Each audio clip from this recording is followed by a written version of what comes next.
Hello again. Welcome back to Jen Penn Creations, and I'm Jen. Today we're gonna talk about some of those extremely questionable things that we say to our children sometimes. And I mean, they're just questionable things that we probably shouldn't be saying to anybody. So, hang on to your hats. I've got 7 items that we're going to talk about today, and we'll get right to it.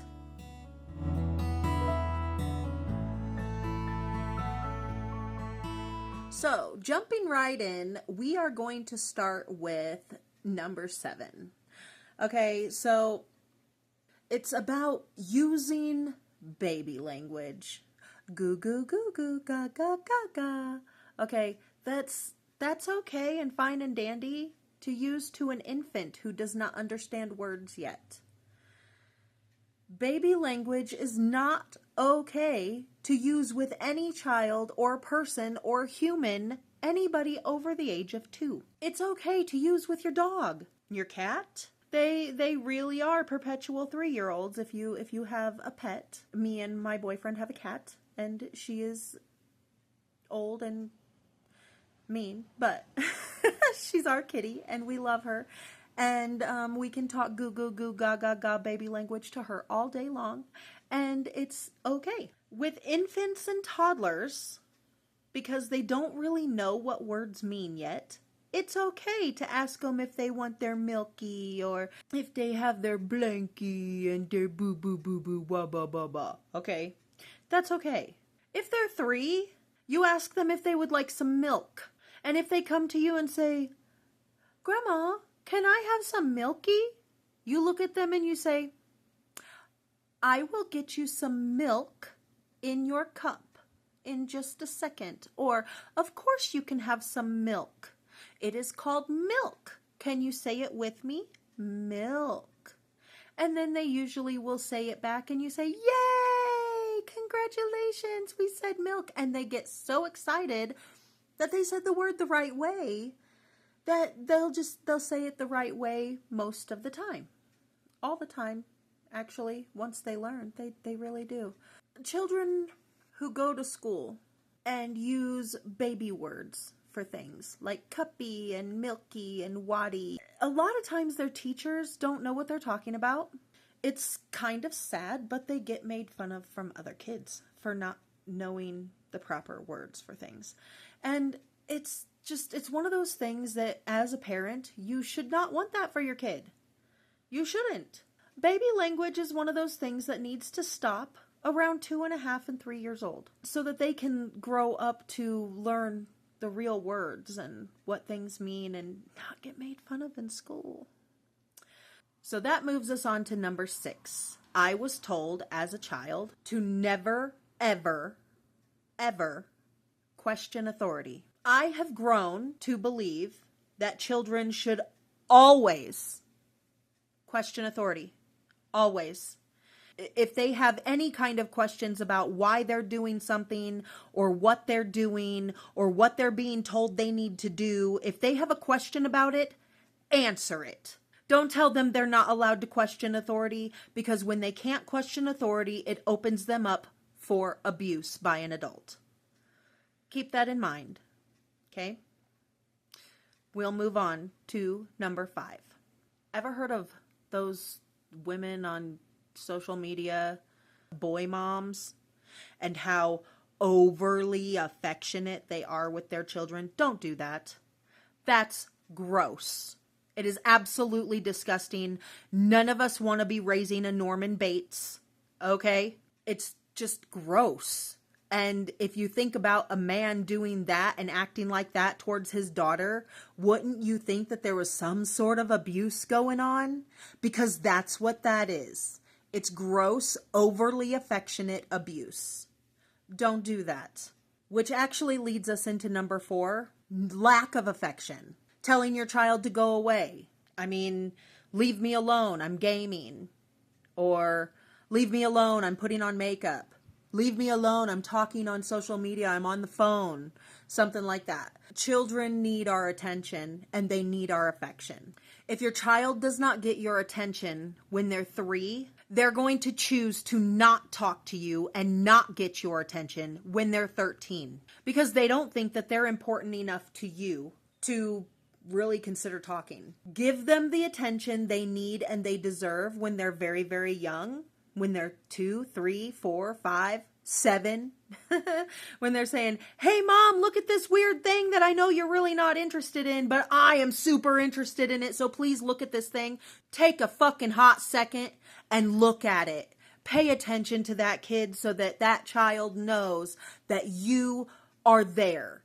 You are affectionate, you love them, give them high fives, give them hugs, give them kisses, tell them they are awesome with every awesome thing that they actually do.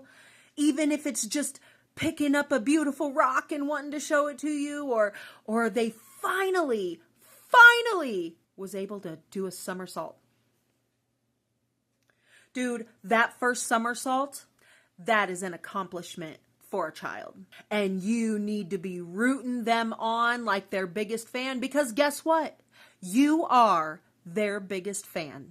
You are their number one in their life. So show it to them that they deserve a place in your life too, and that they are on that pedestal with you. Okay? Number 3 is basically master manipulation. Now, children learn how to manipulate.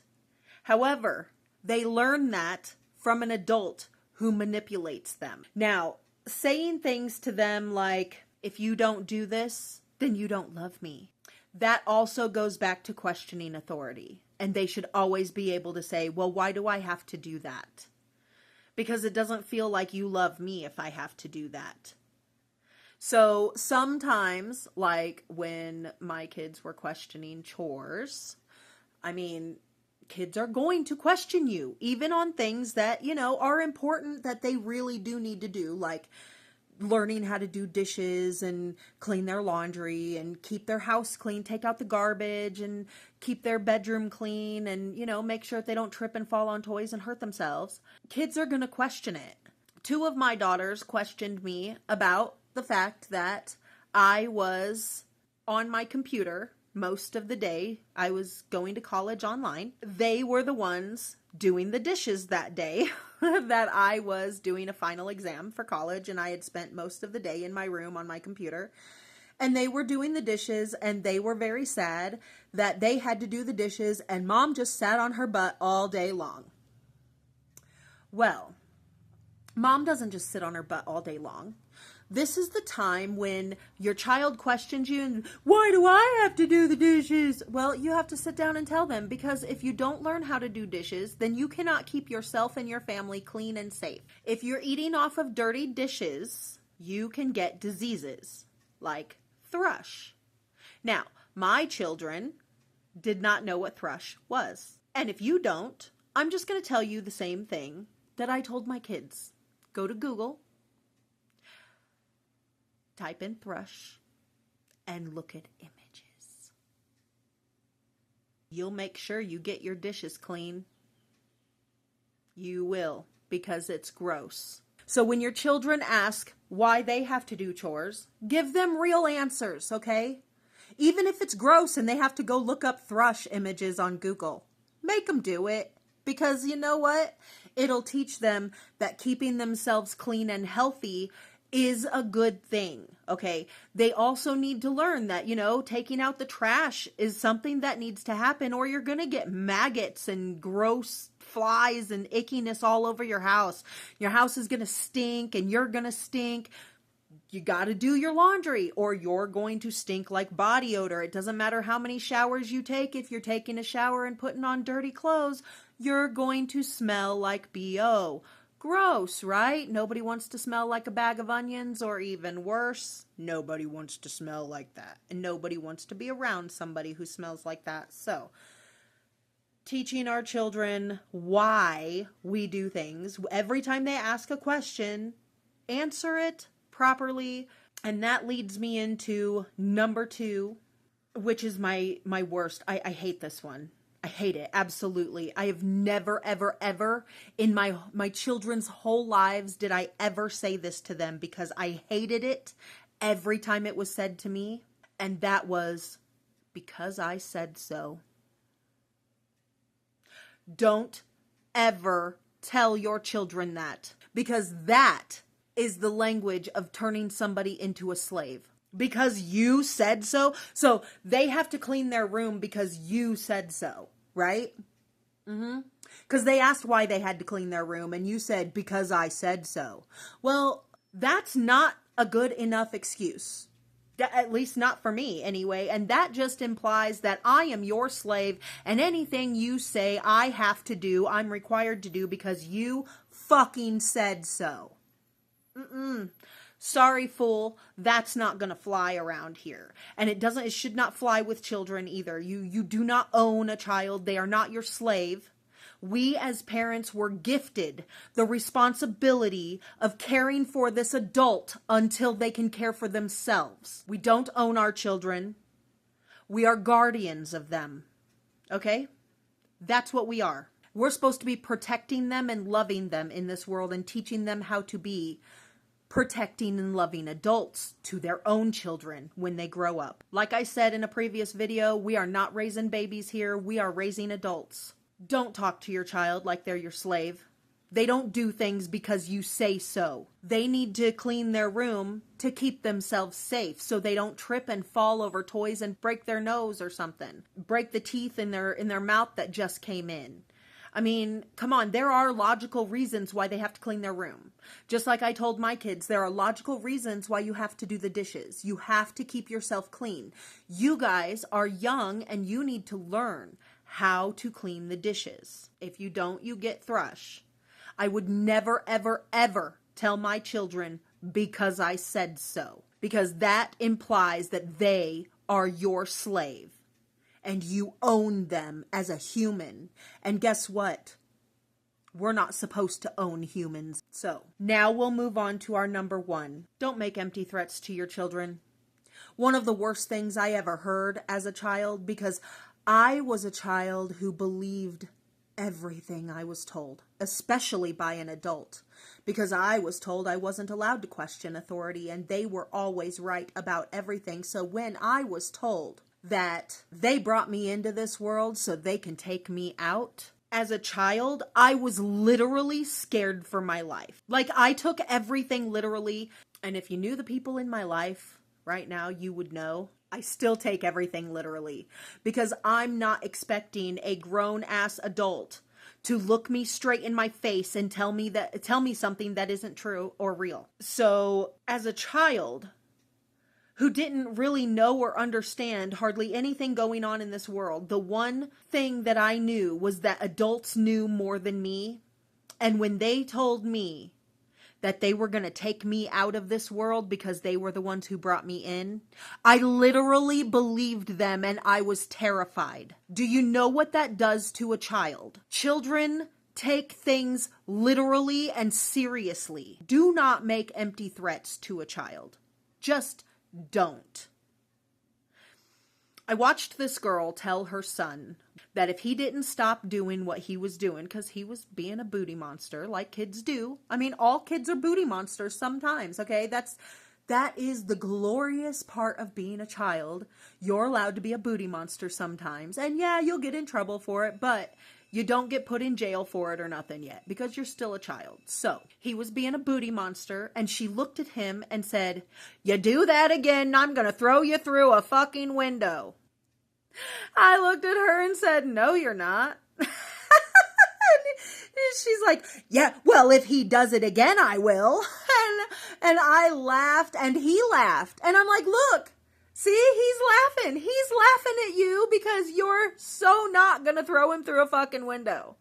Now, he knows that he can go off and redo that and do it over and over and over again, because you're never going to throw him through a fucking window. You're just being stupid at that point. Are you dumb? If you're not going to enforce your no's, don't say them. Okay? So coming back to number 1, don't make empty threats. A lot of children will take those empty threats as fact, or they just know that you're just full of fucking shit, and they're gonna laugh at you and continue to do what they were doing wrong. So you can heed my advice or not. That's okay. I'm really hoping that you got something out of this. I'm hoping that my kids really like this advice, and I'm hoping that they can take some of it to heart when they're raising their children. Don't make empty threats, guys. Be affectionate. Show them kindness. Show them love. Show them you care. Show them you care about those really weird, quirky, dumb things that really don't mean anything, but they mean a whole lot to them, okay? Show them you care about that stuff. Don't ever, ever, ever tell your child because I said so. Don't ever. They are not your slave. You do not own your child. We are the guidance for these children to grow up and be socially accepted adults, okay? I'm hoping that you got something good out of this. I'm hoping my kids got something good out of this. So I know that a lot of this is just my opinion. It is also how I raised my kids.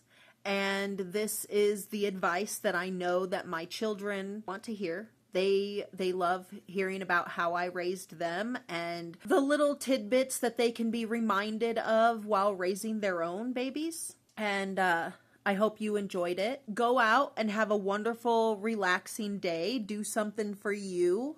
And I'll see you in the next one. Bye.